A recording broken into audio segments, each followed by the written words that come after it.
Now that word negate, you'll find used a lot in Hegel and in literature on Hegel. It simply means there is an antithesis. The antithesis negates the thesis. They're opposites. The German term is aufgehoben, which means, literally, as you can translate it, to have had it. To have had it. You've had it. You're negated. You're done with. The thesis does that to the antithesis. The antithesis does that to the thesis. But then gradually, their interdependence begins to emerge. The master thinks of himself as independent, the servant as dependent. The master is what he is for himself. The servant is what he is for another. But the master is only independent through his dependence on another.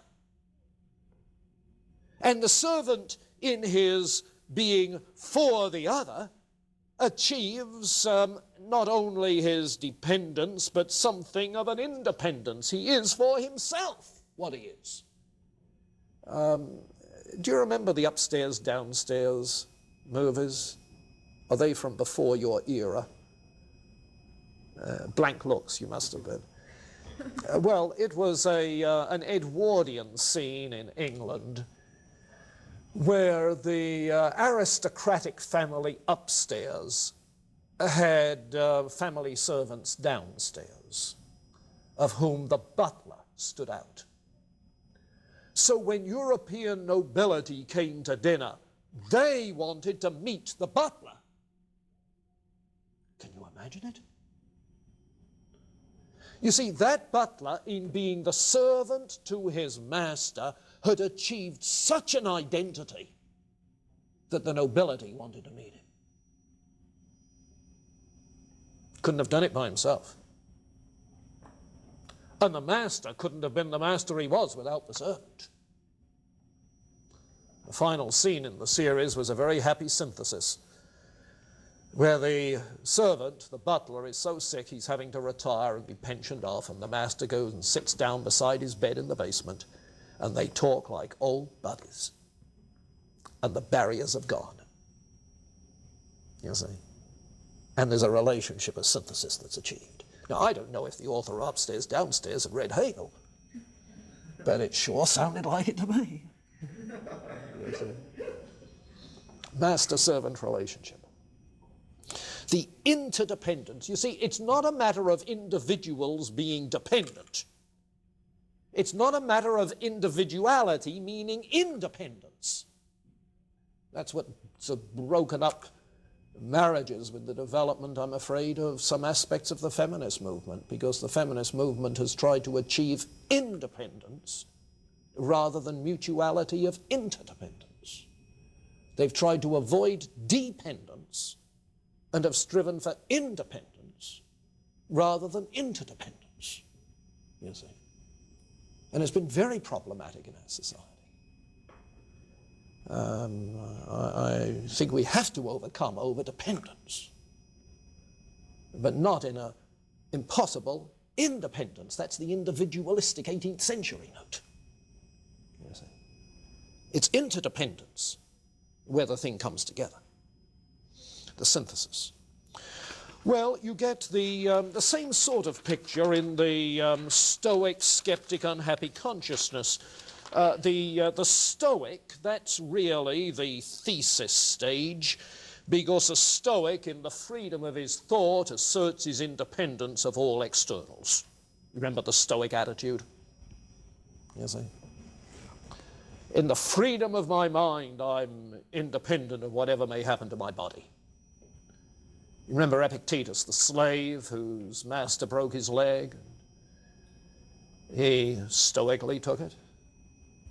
You see? Okay, so there's the thesis stage, the Stoic. The skeptic takes that freedom even further. The skeptic negates the very reality of the other in his thinking. You see? Rules him out. Treats him in a fickle way. But then where does that leave? You move from the Stoic kind of thing to the skeptic kind of thing, denying the other altogether, to the unhappy consciousness. That's the individual alienated from himself. Yeah, because in denying the other, I'm denying my own identity in relationship to the other. And so the skeptic, who knows nothing about anything in relationship to himself, is going to be a mighty unhappy consciousness. It makes me think that Hegel must have taught undergraduates at some stage. Because I think that's a phenomenon that we all observe. You see, that a person who for a while moves into some skeptical phase in process of developing finds a lot of inner dissatisfaction because there's no identity in relationship to what is. We're not isolated individuals in a vacuum in a stove-heated room, but in relationship to others. Okay? So that divided self then, incomplete self, is the unhappy consciousness. Well, the synthesis then within subjective spirit is a truly rational spirit. Reason that gets beyond simply observing the world of the senses and the other, gets beyond simply contemplating his own independent identity, and becomes a reflective, rational being addressing the orderedness of the world to which we're related. If there is liberty for Kant, it's always going to be liberty within a framework of law. It's never liberty to do anything at all, whatever you want. It's liberty within a framework of law. That's the rational one. And that because there's no such thing as existence without essence. Because there is logos structure running throughout all being. So you have to have the individual in relationship to the other in a law-structured way. Well, does that help to make sense of what's going on? Comment? I have to leave you to unravel the more detailed aspects of the dialectic of the master-servant relationship, but I think if you can see what's going on, you can unravel it fairly well. Okay. Then a few words about objective spirit. Objective spirit. And here you notice the triad moves from the abstract concept of law. Okay. The concept of law is, after all, an abstraction. To the antithesis, dealing with matters of individual conscience and morality.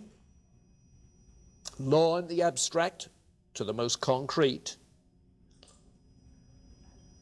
to the synthesis of social morality, social order.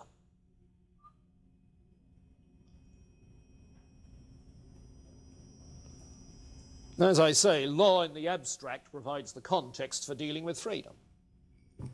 Law in the abstract is the rule of reason. It's the Kantian conception of universal duty. And you have to admit that Kant's conception of duty is an abstraction, very abstract. Law in the abstract has to do with rights, human rights, conceived as being something objective, rooted in reality. Sure, that's the abstraction. But you have to unpack the concept. You have to unravel the concept.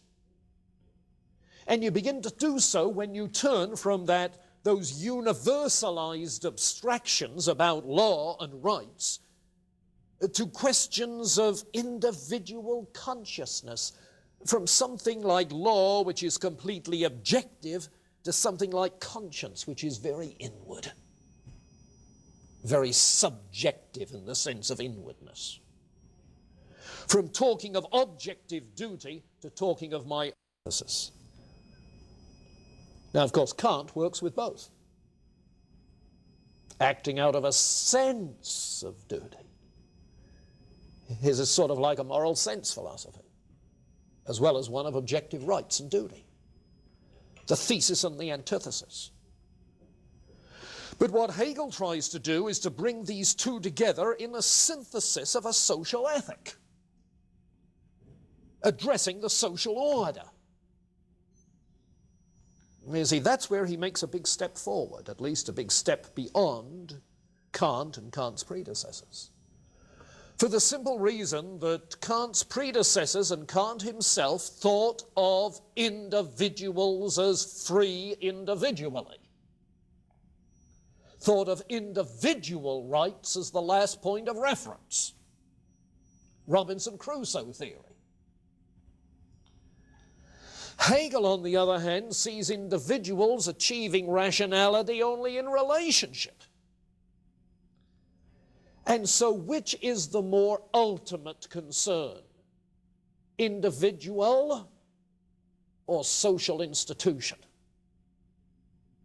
Well, of course, social structure.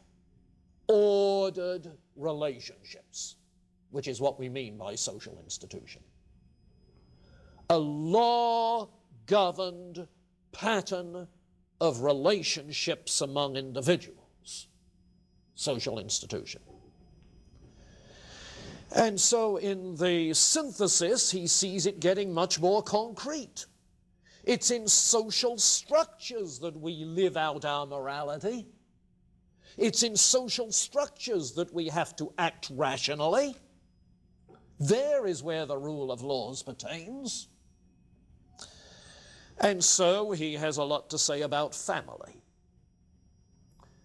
And if social structure predominates over the individual in terms of concreteness and level of development, he's not very much in favor of divorce. In fact, he's very much against it. And it's there in that context that he talks about the state, and his political philosophy begins to emerge. And he wants to say that we find our individual consciousness, our individual freedom maximized in the context of the sovereignty of the state. Yes, you could say, if you like, that you have much greater freedom within marriage than outside it.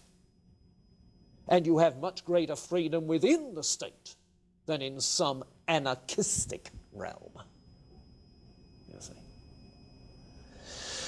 And the ideal for state, as far as he is concerned, is some kind of constitutional government where the representation comes not from just individuals amassed according to their population density,